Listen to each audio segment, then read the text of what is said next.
McCormack, and today I'm doing a library haul. I just went to the library like an hour ago, and I got 6 books that I want to show you. The first one is The Dragon Heir by Cinda Williams Chima. It's actually the 3rd book in a series. And I really like this series. I've been looking for this book everywhere, and it just showed up at my library, and I'm like, yes, I gotta get it. Okay, so I'll read you the inside cover. It says, "The covenant that was meant to keep the wizards' wars at bay has now been stolen, and the Sanctuary of Trinity must be prepared for attack. Seth monitors the Weir Wall, while Jack and Ellen train their army of ghosts to face an onslaught of wizards. Even Anna Weir, Will, and Fitch are setting up traps around the town's perimeter. To Jason Halley, it feels as though everyone but him has a role to play. Then he finds a powerful talisman, a huge opal called the Dragon Heart, buried in a cave. When its power washes over him, he knows he's destined for a greater purpose than anyone ever imagined. Madison Moss hears a seductive call of the Dragon Heart also, but she has other things on her mind. Maddie's been leaking dark magic ever since absorbing the blow that was meant to kill her boyfriend, Seth. If anyone finds out, she'll be banished from the Sanctuary, and Seth, forever. Meanwhile, Trinity's enemies mean to win the war with the help of the Dragon Heart, and they know that Madison Moss is the only one who can get it for them. Moral compasses spin out of control as a final battle storms through a town that was meant to be refuge. I can't talk today! With so much to lose, what will Jason and Maddie be willing to fight for, and what will they sacrifice? It's everyone for himself in this thrilling conclusion to the Heir trilogy. This trilogy, it's like each book, they tie into each other, but they're not with the same characters. Like, the first book had a girl, and she was a wizard. And the second book was about a wizard, but it was about a boy named Seth, as was mentioned in this. And this one's about a boy named Jason. And yeah, so I'm really looking forward to reading that one. And so the next book I have is 10 Miles Past Normal by Frances O'Rourke Dowell. I just thought it looked good. It was it was very interesting, and it's new. Every time I go to the library, I look for the new stuff. So, oh, the elusive dream of the normal high school experience. Well, dream on, Janie Gorman. The rooster crows at sunrise. You see, Janie is an unwilling player in her parents' modern hippie let's live on a goat farm experiment, regretfully instigated by a younger, much more enthusiastic Janie. Between milking goats and enduring her mother's pseudo celebrity in the Crunchy Mom blogosphere, Janie's finding it hard to have a normal high school experience. She's smart, she's a little offbeat, she already has a funky vibe going. Throw in a whiff of fresh goat poop, and she might as well be eating lunch alone in the library forever. Without a U-turn in sight, Janie's looking for a shortcut back to normal, but she misses that mark by about 10 miles. If she's going to learn how to live a large and forget the haters, Janie will have to give up the quest for normal and make the room in her life for things from the fringe, like a jam band and a righteous chocolate. Righteous chocolate? Small acts of great bravery and a boy named Monster. Yes, that is his real name.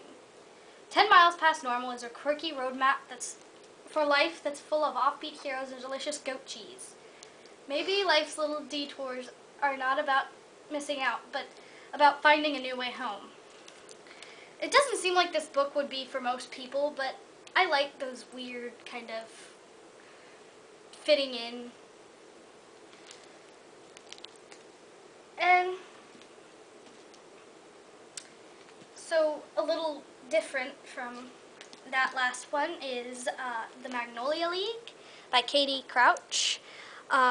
This one I think is more on the thriller side, the haunting, creepy stuff, you know what I mean? I really only picked it up because of the cover. I know you're not supposed to judge a book by its cover, but when I read it I thought it was really interesting. So, the cover says, when her free-spirited mother dies in a tragic accident. 16-year-old Alexandria Lee is forced to leave her West Coast home and move in with a wealthy grandmother she has never known in Savannah, Georgia. By birth, Alex is a rightful, if unwilling, member of the Magnolia League, Savannah's long-standing debutante society. But white gloves and silk gowns are a far cry from the vintage t-shirts and torn jeans shorts she's used to. Alex is the first in decades to question the Magnolia League's intentions, yet even she becomes entangled in its seductive world. The members enjoy youth, beauty, and power, but at what cost? As Alex discovered a pact between the Magnolias and the Buzzards, a legendary hoodoo family, she unearths secrets, some deadly, hidden beneath the glossy southern veneer. New York Times best-selling author Katie Crouch's poignant and humorous voice shines in this enchanting and mysterious story about girls growing up in a magical southern city. So, yeah, I thought it was really interesting because I like the cover. I love the words here, and it's got the leaves off of it.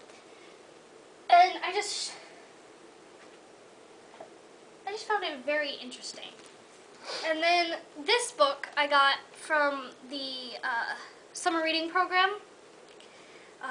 It's called The Perks of Being a Wallflower. You can barely see it on the cover. It's like really tiny. And I can't read his name. If anybody knows how to pronounce that, just leave a comment and tell me if you know how to pronounce it.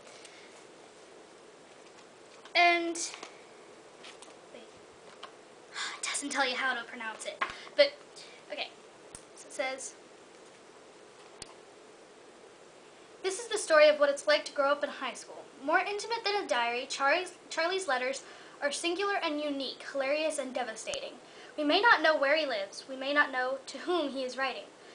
All we know is the world he shares. Caught in between trying to live his life and trying to run from it, puts him on a strange course through uncharted territory. The world of first dates, family dramas, and new friends. The world of sex, drugs, and Rocky Horror Picture Show, where all you need is that perfect song on the perfect drive to feel infinite. Through Charlie, again the author's name, has created a deeply affecting novel that will spirit you back to those wild and poignant roller coaster days known as growing up. Okay, why do people keep using the word poignant? That's just a weird word.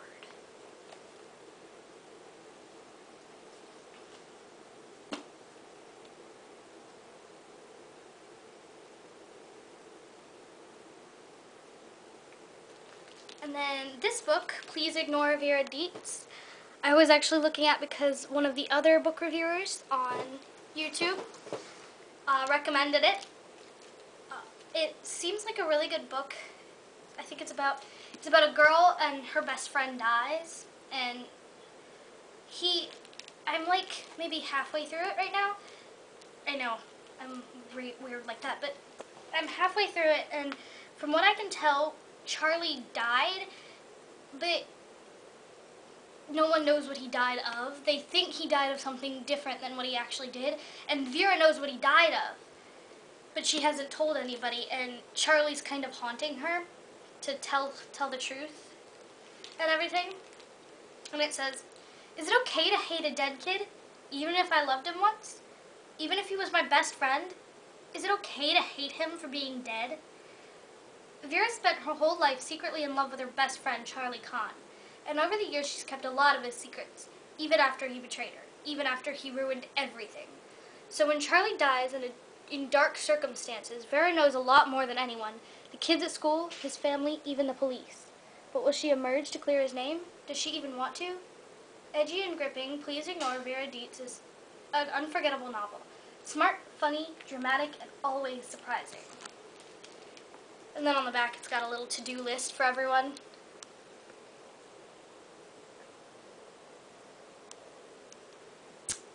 I thought it was cute.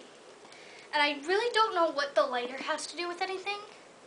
I still haven't really gotten to that yet, but it's on like the beginning of every chapter. It's on the cover page. Like, hold on, like see, part 1.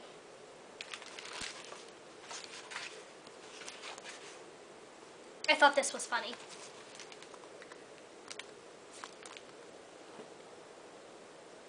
It's Ken Dietz, Avoiding Your Destiny Flowchart. The next book I have is Witch and Wizard by James Patterson. I've been meaning to read this. I've read all his books for young adults so far, all the Maximum Ride books, all the Daniel X books, but I haven't gotten a chance to read Witch and Wizard. And I found it, thought it would be really interesting. I read a little excerpt from it at the end of one of my books. But here's what it's about. You're holding an urgent and vital narrative that reveals a forbidden truth about these perilous times. This is the astonishing testimonial of Wisty and Wit Allgood, a sister and brother who were torn from their family in the middle of the night, slammed into prison and accused of being a witch and a wizard. They're not alone in their terrifying predicament. Thousands of young people have been kidnapped. Some have been accused, many others remain missing. Their fate is unknown, and the worst is feared, for the ruling regime will stop at nothing to suppress life and liberty, music and books, art and magic, and the pursuit of being a normal teenager. Most copies of this story have already been seized, shredded, or burned. Read this rare surviving edition and pass it along with care before it's too late.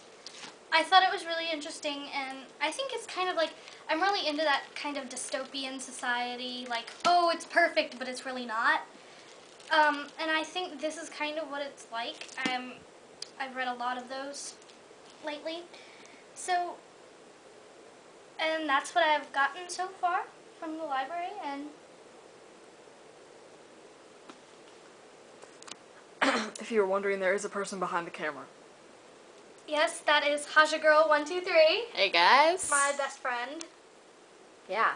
So yeah, and I got my friend to make these videos, but she's not into makeup as much as I am. She's more into reading And writing. and writing. I'll probably do some writing tips, too, like, for videos. That's a good idea. I haven't seen too many on YouTube, so. Alrighty. So look out for her channel for book reviews, book hauls, and some writing tips. This has been an Eva Cormac, or Eva, whatever, how you say your name. Say it. Eva Cormac. Alright, well, yeah. Okay, so peace out, people. Bye.